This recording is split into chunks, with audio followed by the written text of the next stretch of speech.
When the video message first arrived, I nearly deleted it, assuming it was another scam. My inbox was crammed with junk: phishing schemes, fake charity requests, cryptocurrency offers, and too good to be true sweepstakes. It felt like every other day, someone was trying to sell me a dream or trick me into giving up personal information. I immediately deleted any message that had the slightest hint of something suspicious. But this one was different.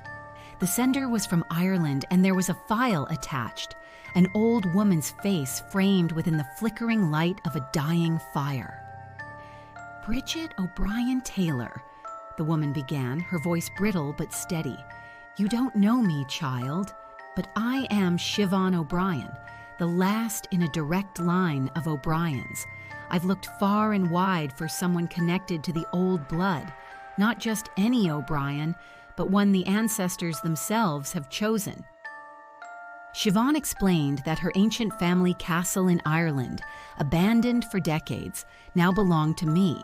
She was dying with no children of her own, and she had sought for nearly a year to find a living relation worthy of inheriting the estate. According to her, many O'Briens still lived in County Clare, but the ghosts within the bones of the land had insisted she search elsewhere. "They whispered your name to me," she said with a sharp smile, as though daring me to understand. "You, Bridget, must take the castle. But it will not be a gift freely given. It carries history and burdens." I showed the video to my husband, Ethan, and we both laughed at first. The idea of moving to Ireland, to a castle no less, seemed absurd. But the more we talked about it, the more tempting it became. We were stuck in a rut on our small farm in upstate New York, scraping by, running out of dreams. What if this inheritance was our way out? And so, on a cold January morning, we found ourselves boarding a plane to a place neither of us had ever set foot in, to claim a crumbling piece of history with my name on it. The castle was everything the video had promised, and more. 30 rooms, towering stone walls, and a vast overgrown garden that sprawled across 150 acres. The structure had been restored after years of abandonment and converted into a hotel at one point, but it had already begun to fall back into decay. On the first night, Ethan and I wandered the empty halls with only our flashlights to guide us.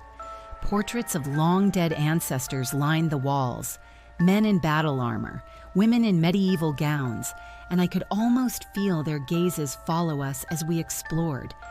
In the grand hall, we found a massive hearth with soot-blackened stones and a chandelier still thick with cobwebs.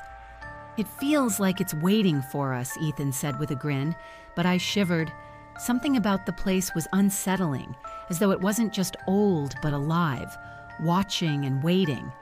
The work was overwhelming, but we threw ourselves into it. We hired local contractors, brought in furniture, and restored what we could of the gardens. At first, it felt like we were making progress, but slowly the castle began to reveal its secrets. The first time I heard the whisper, I was alone in the library sorting through a trunk of old papers. It was barely audible, a soft murmur like breath against the back of my neck. I spun around, heart racing, but there was no one there. I convinced myself it was the wind, but the whispers became more frequent. They weren't just sounds, but words, fragments of sentences in an old dialect of Gaelic I couldn't understand. Ethan dismissed it as nerves or exhaustion, but I knew something was wrong. I began having strange dreams, visions of women in tattered gowns wandering the halls, their faces gaunt and pale, their eyes full of sorrow. One woman in particular stood out, a tall, regal figure with long black hair and hollow cheeks. She didn't speak, but her eyes burned with a strange intensity, as though she knew me. The whispers became louder after those dreams, and things in the house began to shift. Chairs moved slightly out of place, doors that we knew we'd locked stood open in the morning. One night, Ethan woke up gasping, convinced he felt cold hands pressing down on his chest. "It's the stress," he muttered, rubbing his eyes. "We've taken on too much." But deep down, I knew it was more than stress. The castle was waking up, and it had chosen me. In my research, I discovered the castle's bloody history. The original structure, built in the 1400s, had been burned to the ground during a siege by rival clans. The O'Briens rebuilt it in the 18th century, but their legacy was steeped in tragedy, betrayals, murders, and a curse whispered among locals: the bones of the land demand blood. According to legend, the women of the O'Brien clan did far more than stand in the shadows of their men. Their influence seeped into every facet of clan affairs, from brokering alliances to orchestrating betrayals, shaping the fate of their enemies with precision. Where the men waged war with sword and flame, the women wielded vengeance more personally, turning whispers into weapons, exploiting weaknesses with a smile, and punishing rivals with subtle cruelty that lingered far longer than any blades cut. Their way of warfare was one of calculation and cold resolve, casting spells with words and deeds alike, a legacy steeped in cunning and veiled manipulation. After all, it is said the female of the species is more deadly than the male. Witchcraft clung to the clan's legacy, woven into every blessing and curse, every whispered malediction spoken by those they scorned. The castle itself became a vessel for this legacy, its walls resonating with centuries of quiet rage, sorrow, and madness. No O'Brien woman had ever ruled here without succumbing to despair or madness. And now it was my turn. The more I wrote in my journal about the strange occurrences, the more real they became. Every time I recorded a dream or a whisper, it manifested in the castle. A shadow at the edge of my vision, a door slamming shut on its own. I could feel the ancient ancestor in my dreams growing stronger, pulling me deeper into the castle's history. Ethan begged me to leave. "This place is eating you alive, Bridget," he said one night, his voice trembling. But I couldn't leave. The castle wasn't just a place. It was a part of me. The night Ethan left was the night the castle claimed me. We'd been arguing for hours and something inside me snapped. I screamed at him to go, to leave me in the castle and never come back.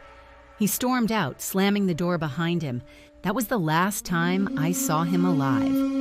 His car was found the next morning, wrapped around a tree on the narrow road leading into town. The locals whispered that the castle had taken him, just as it had taken others before him. I should have grieved, but I felt nothing. The whispers in the walls grew louder, and the dreams became more vivid. The woman with the burning eyes was no longer just a ghost. She was part of me, her memories and desires merging with my own. Now I walk the halls alone, my footsteps echoing through the empty rooms. The castle is silent except for the whispers, which are no longer foreign to me. They speak my name with reverence, as though I have finally become what they've been waiting for. I am not afraid. I belong here, among the bones of the land, among the ghosts of my ancestors. The castle has taken everything from me, but it has also given me something in return, a purpose. This is my home now, and I will never leave. I am Bridget O'Brien, the last matriarch of this cursed family, and the castle is mine. Forever.